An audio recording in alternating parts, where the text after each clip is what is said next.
Hi friends, welcome to Sri family media. இன்றைக்கி நம்ம சேனலில் ஒரு சூப்பரான வீடியோ, அந்த மாதிரி வெளியில் ஷாப்பிங் போகிற வீடியோஸும் நான் இது கூட ஷேர் பண்ணியிருக்கிறேன். வாங்க பார்க்கலாம். பார்த்திங்கன்னா மார்னிங் நான் ரொம்ப மூட் அவுட்டாக தான் இருந்தேன். ஏன்னா பர்சனல் ப்ராப்ளம் ஒன்று அப்படின்றதால கொஞ்சம் மூட் அவுட்டாக தான் எழுந்திரிச்சேன். காலையில் பூஜை வேலை எதுவுமே பண்ணலை. ரொம்ப லேட்டாக ஒரு 6:30 மணி அந்த மாதிரி தான் எழுந்திரிச்சேன். எந்திரிச்சு சமைக்கிற மூடுமே இல்லை. ஒரு மாதிரி டயர்டாக தான் இருந்தது. இருந்தாலும் சரி அவர் கொடுத்து அனுப்பணுமே அப்படின்னு சொல்லிட்டு சாதமும் கோஸ் கடலைப்பருப்பு போட்டும் காரக்குழம்பும் அந்த மாதிரி வச்சுட்டேன்.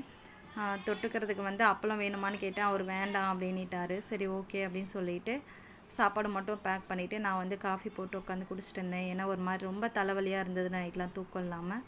அதனால் சரி சாப்பாடு போட்டு வச்சுட்டு கூட ஒரு 2 வாழைப்பழமும் எடுத்து கொடுத்து பேக் பண்ணிட்டேன் சாப்பாடு லஞ்சு அவருக்கு. அவரும் பார்த்திங்கன்னா ரெடி ஆகிட்டார்.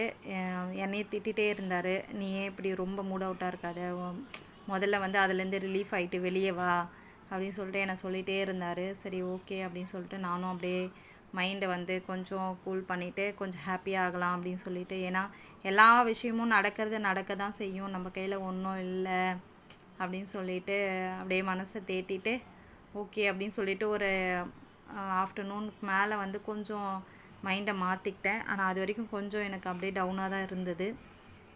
அதுக்கப்புறம் பார்த்திங்கன்னா சரி பசங்க எந்திரிச்சிட்டாங்க. காலைல டிஃபனுக்கு என்ன பண்ணலாம் அப்படின்னும்போது நைட்டு கிரேவி வச்சுருந்தேன், சுண்டல் கிரேவி.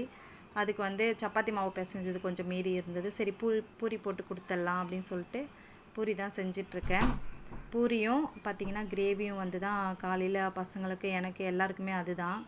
எனக்குமே சாப்பிட்ற இதுவே இல்லை. சரி மாவு வேஸ்ட்டாக போயிடும் அப்படின்னு சொல்லிட்டு, ஏன்னா பிசைஞ்சு வச்ச மாவு அது ஃப்ரிட்ஜில் வச்சு அதை எடுத்து போட்டு அதை எதுக்கு அப்படின்னு சொல்லிட்டு ஆளுக்கு 2 பூரி இருக்கிற எல்லா மாவுமே செஞ்சுட்டேன். நான் செஞ்சு 3 பேருமே உட்காந்து சாப்பிட்டோம்.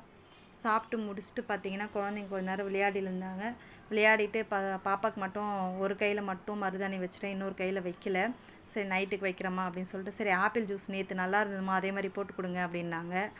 சரின்னு சொல்லிவிட்டு இருக்கிற ஒரு ஆப்பிள் தான் இருந்தது. சரி அதையே போட்டு 2 பேருக்கும் கொடுத்து விட்டுட்டேன். ரொம்ப டேஸ்ட்டாக இருந்தது. இப்போலாம் ஆப்பிள் ஜூஸ் ரொம்ப பிடிச்சி போச்சு அவங்களுக்கு, அடிக்கடி கேட்குறாங்க.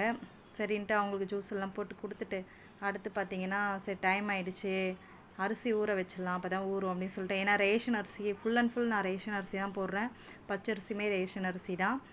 அதனால் கொஞ்சம் ஒரு 4-5 மணி நேரம் ஊறினா தான் நல்லாயிருக்கும் அப்படின்றதால நான் 1 மணி 2 மணிக்கெலாம் ஊற வச்சுருவேன். அரிசியாக ஊற வச்சு நல்லா 4-5 வாட்டி வாஷ் பண்ணிவிட்டு ஊற வைக்கணும். அப்போ தான் நல்லாயிருக்கும். அதுக்கப்புறம் பார்த்திங்கன்னா இது ஊர்லேருந்து எடுத்துகிட்டு வந்த மாங்காய் நாங்கள் பழுக்க வச்சுருந்தோம். அரிசியில் போட்டு சூப்பராக பழுத்துடுச்சு. அதை தான் சாப்பாட்டுக்கு வச்சு மாம்பழம் வச்சு சாப்பிட்றோம். ஏன்னா தான் மருந்து போட்டு பழுக்க வைக்கிறத விட இந்த மாதிரி நம்மளுடைய வீட்டு மாங்காய் பழுக்க வச்சு சாப்பிடும்போது நல்லா இருக்குல்ல. நாங்கள் ஒரு 4 மாங்காய் எடுத்துகிட்டு வந்திருந்தோம். 4 மாங்காயுமே பழுக்க வச்சு தான் சாப்பிட்டோம். அடுத்து மதியம் சாப்பிட்டு முடிச்சுட்டு ஈவினிங் டீ எல்லாம் குடிச்சிட்டு பார்த்திங்கன்னா ஒர்க் அவுட் எப்பயும் போலே வந்தாச்சு. செல்லம் கதவு சாத்து செல்லம். அது மாதிரி ஒர்க் அவுட்டுக்கு வந்தாச்சு. ஈவினிங் பார்த்திங்கன்னா இங்கே வாய்ஸ் ஓவர் கொடுக்கும்போதே பாப்பா டிஸ்டர்ப் பண்ணுறா குறுக்க அதனால தான். அதுக்கடுத்து ஒர்க் அவுட் முடிச்சுட்டு பார்த்திங்கன்னா பாப்பாவுக்கு நாளைக்கு பர்த்டே. சரி மார்னிங்லேருந்து நமக்கு தான் மூட் அவுட்டாக இருந்தோம். பசங்களுக்கு எப்படி இருந்தாலும் செய்யறத செஞ்சு தானே ஆகணும் அப்படின்ற மாதிரி. சரி ட்ரெஸ் எடுக்கவே இல்லையே அப்படின்னு சொல்லிவிட்டு எங்கள் வீட்டுக்கார் கொஞ்சம் ஒரு 10 கிலோமீட்டர் தள்ளி மதுராந்தகத்தில் ஒர்க் பண்ணிகிட்ருக்காரு.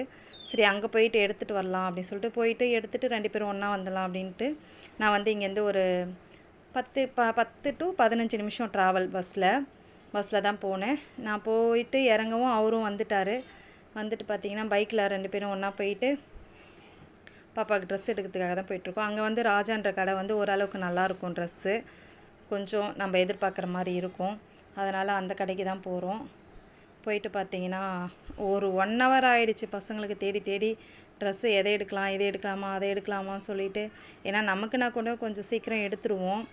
பசங்களுக்கு எடுக்கிறதுக்குனா கொஞ்சம் பார்த்து தேடி எடுக்கிற மாதிரி இருக்குது. ஒரு வழியாக பார்த்திங்கன்னா ட்ரெஸ்ஸு ஒரு லாஸ்ட்டாக இது கூட எனக்கு ரொம்ப பிடிச்சிருந்தது. பட் இதனுடைய ட்ரெஸ்ஸுக்கும் ரேட்டுக்கும் சம்மந்தமே இல்லை. ட்ரெஸ்ஸை செலக்ட் பண்ணி வாங்கிட்டு அடுத்து பார்த்திங்கன்னா வரும்போதே மணி 10 ஆகிடுச்சு வர்றதுக்கு. குழந்தைங்க தனியாக இருந்தாங்க. அதுக்கப்புறம் எப்போ சமைக்கிறது அப்படின்னு சொல்லிட்டு வரும்போதே இட்லி ஆளுக்கு 4 இட்லி. எனக்கு 2, ஸ்ரீலியாக்காவுக்கு 2, அவங்க 2 பேருக்கு 4 இட்லி அப்படியே வாங்கிட்டு வந்துட்டோம்.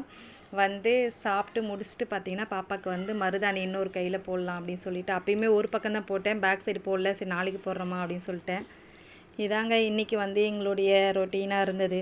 ஓகேங்க, நாளைக்கு வந்து பர்த்டே பார்ட்டி எப்படி நடக்குது அப்படின்னு சொல்லிட்டு நாளைக்கு வீடியோவில் பார்க்கலாம்.